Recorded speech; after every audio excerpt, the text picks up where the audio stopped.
For the first time in modern history, it is possible to visit all the countries in the world in such a free, transparent and also fast manner. You can, so you should, for this is the world and it's happening now. I'm very interested in finding out what this world looks like today, in my time. How far have we come? How much are we alike? And how different are we? I'm interested in meeting these people of my time, capturing a very small part, but a part indeed of their lives.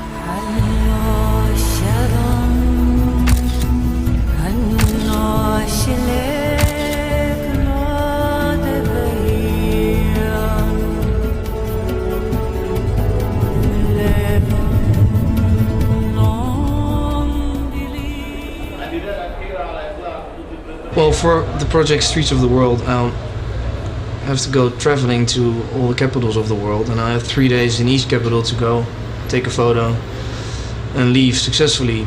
So it's not really a long time. It's, on my trip to Cairo, my flight was already delayed for half a day, so I didn't have 3 days. I had only 2.5, which is not that much time to find a place which is good enough for, and has the right feeling for me to, and take a photo, then leave again. So it was already a difficult start in Cairo.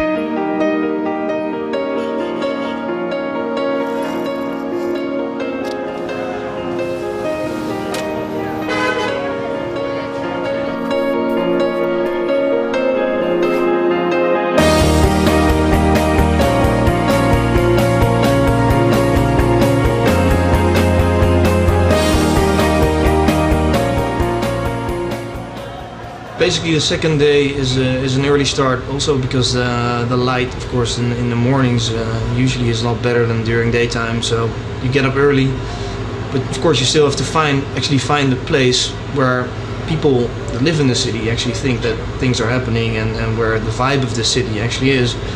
So I start off with speaking to local people, for instance, the people of the hotel, or people that I meet in the streets, at food stalls, and well, they all have their opinion, and usually they agree mostly about which are the best places to go. So I go by foot, basically, sometimes taxis. It just takes a while to get there, and I just start walking up and down the road and looking at what's the best place, where are the compositions the best, what's happening with the light, what are people doing there. But most important, are they doing what I think is typical for the place that I'm in. How long will you stay here in Cairo? I'm leaving on Friday. Back to home? Yeah. It's very short. Yeah. It's first time here? Mm-hmm. First time in Egypt? Yeah. I like it already.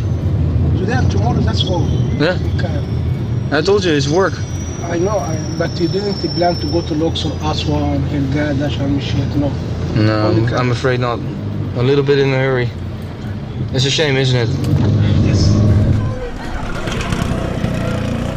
Well, the beauty about streets actually is that because it's not a place that's actually owned by any one person. There's so many people walking around there, so actually it's a space where there's all sorts of different people that are all telling their own little story.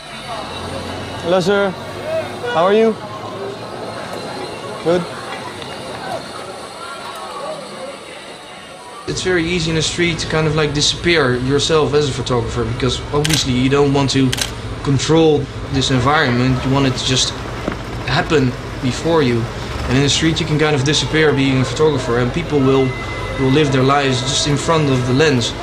And there's all these different lives, and I think that are also interesting to see in the end in one photo if everything works out the way I'd like it to. You know, and it just says so much about what's going on in the lives of these people.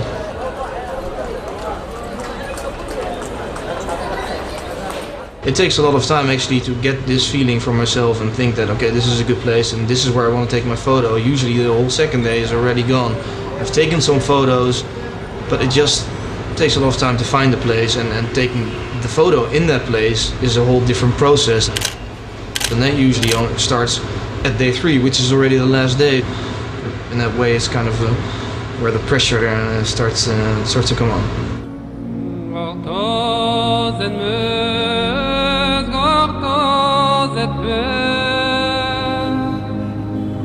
Est-ce que tu vas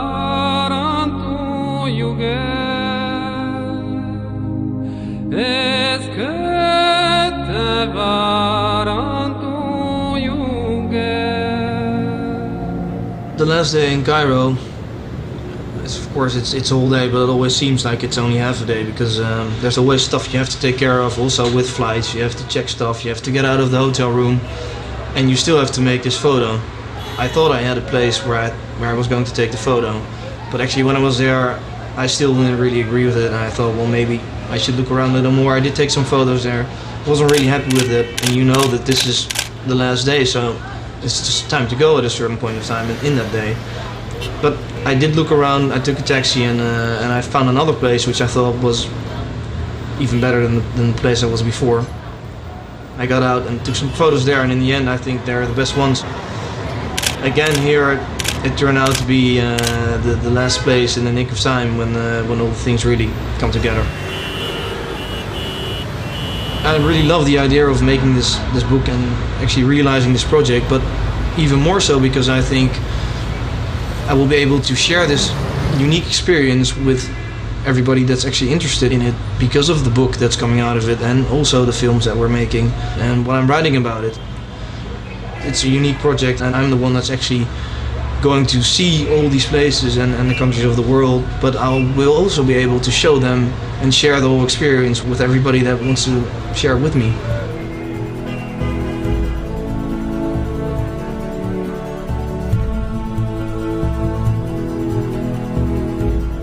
Well, the highlights of this trip will probably be examining a lot of toilets from very up close, spending a couple of years in aircrafts, ticket lines, and shady taxis, and at the end probably being able to write a very big book about the world's worst hotels, I guess. But still, it's a big adventure, and I'm ready to go. I'm ready to go. Yeah. In this day and age, humanity as a group has never been so bound as ever before. The very big and very real problems that threaten us today are global. This is why I think it is time for a project in which the world is looked upon as one world and as one people. By taking photos and filming in these streets of the world, I hope to be able to make a comparison between them. The combination of all these streets will give a time image of what our world and people look like today, at the beginning of the new millennium. All of them, and therefore showing who humanity is, who we are.